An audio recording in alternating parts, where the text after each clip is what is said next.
Your hopefulness drives my hopelessness. The optimistic, brave, preserving warrior that you described being deep within my soul is dead. I am alone with immense, unfathomable thoughts and feelings of worthlessness that you further feed me with your unrealistic expectations of me, blowing glitzy rainbow bubbles into my abyss of pain with your plethora of positive affirmations, tough love, and indoctrinating prayers. Trigger warning: suicidal ideation and self-harm are mentioned in this video. So let's get back to the article. Sometimes we need a person with certain characteristics, like patience and ingenuity.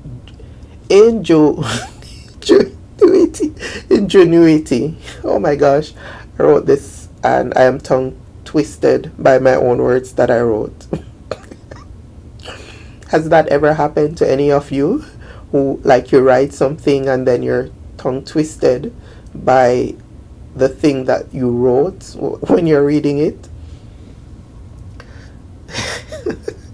Sometimes we need a person with certain characteristics, like patience and ingenuity, and who is action oriented, in order to have a positive impact. I remember during 2021-2022, I had extreme difficulties leaving my home due to agoraphobia. So agoraphobia is like the fear of leaving home. It's like a phobia leaving home.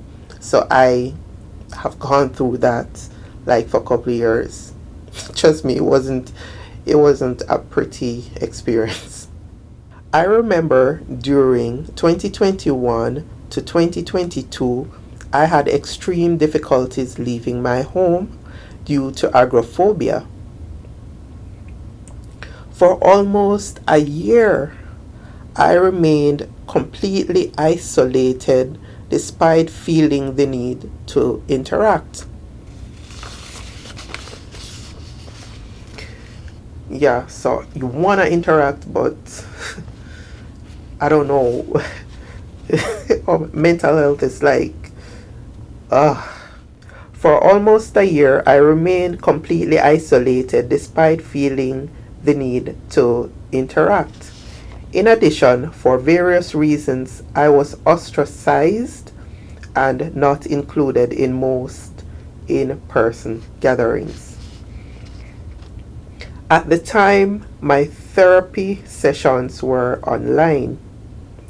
My therapist suggested that I take small walks around the community as a start, but I could not, despite agreeing to try this method. Eventually, the therapist started coming to my community once a week, and we would take walks while simultaneously engaging in a therapy session. This paid off, as after a few months, my situation improved. Be careful about calling suicide crisis lines or instructing those with major depression and other mental health challenges to do so when they are self-harming or having suicidal ideation, especially if they are Black, Indigenous, or a person of color, BIPOC acronym. From my personal experience, this is my personal experience, this can cause unmeasurable trauma.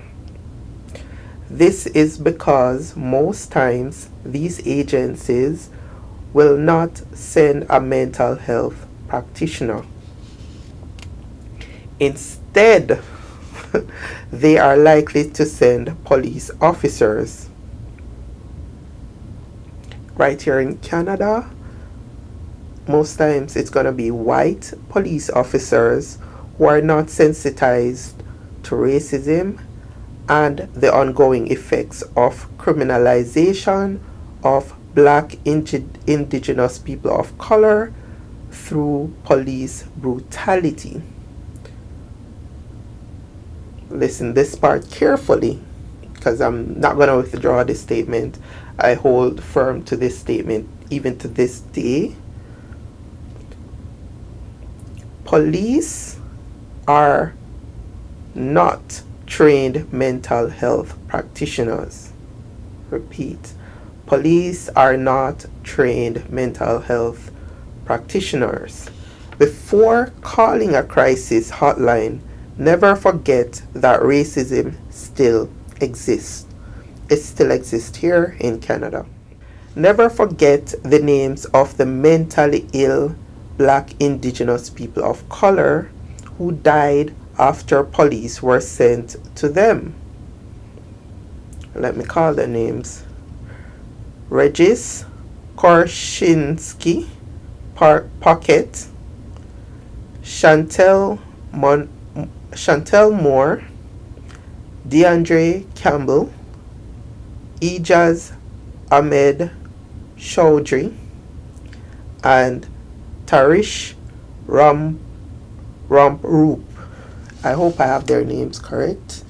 Not the names are spelled correct. I just not good at the pronunciations. So I apologize if my pronunciations are off, but their names are actually correct in the article, because make sure I send me the research. So this is another prose poem kind of thing that I slipped in the anthology. So I'm gonna read it to you. I will and I will. I will and I will climb the clock tower for the me of yesterday and for the you of today and all tomorrows. I will be the sacrifice of our time. I will have no fear. I will have no fear. I will be the daredevil. I will jump and paint a red carpet at the Hall of Importance. I will be the symbol of revolution for all of you. I will and I will. So I wrote that one when I was on venlafaxine. When I was on venlafaxine, which is an antidepressant, it was like, it made me like very erratic and very extreme. It helped in some ways, but in a lot of ways it didn't help. It actually made things worse. And I remember I was trying to get some kind of support, social support. I couldn't work because I was like so sick. I didn't have much support, much social support, nothing. I was broke. Like all of my savings was depleted due to my illness, because I had to pay rent, I had to do this, I had to buy medication, all of that. All of my savings was depleted. Everything was depleted because I had saved. Everything was depleted, and I was trying to get some kind of social support, which is like Ontario Works here in Ontario Works, or Ontario Disability Support Program, ODSP, or OW, Ontario Works. And at the time I was trying to get support from Ontario Works, and they kept on closing my files suddenly, like without warning. They would just close my file, and because of that, I didn't have access to any medication because of them suddenly closing my file. And I became like very suicidal, and I was like, so the clock tower that I describe in this prose is actually the Vaughan City Hall. So it's actually Vaughan City Hall because I felt like I would just climb on that and I would just make the point and I would just jump from that. Like, yeah, I would jump from that and, like the red carpet would be my blood and all of that. So, yeah, I know it's very extreme and maybe it's trigger warning. Yeah, I should have put a trigger warning. So, so and I felt like me doing this would have set an example, me going out for the good of like everybody else who is suffering and struggling to get some kind of social support from Ontario Work or ODSP who is like very sick. Like maybe I thought, because I was like very suicidal back then, and I was thinking like maybe I needed to be the example to show that, look here, this is what happens when a person doesn't get any form of social support. Because what am I supposed to do? Like I'm really, really ill and I'm not getting any support. I wasn't getting any support. Hey friends, the anthology to support someone with major depressive disorder concludes in part 4. Thanks for watching.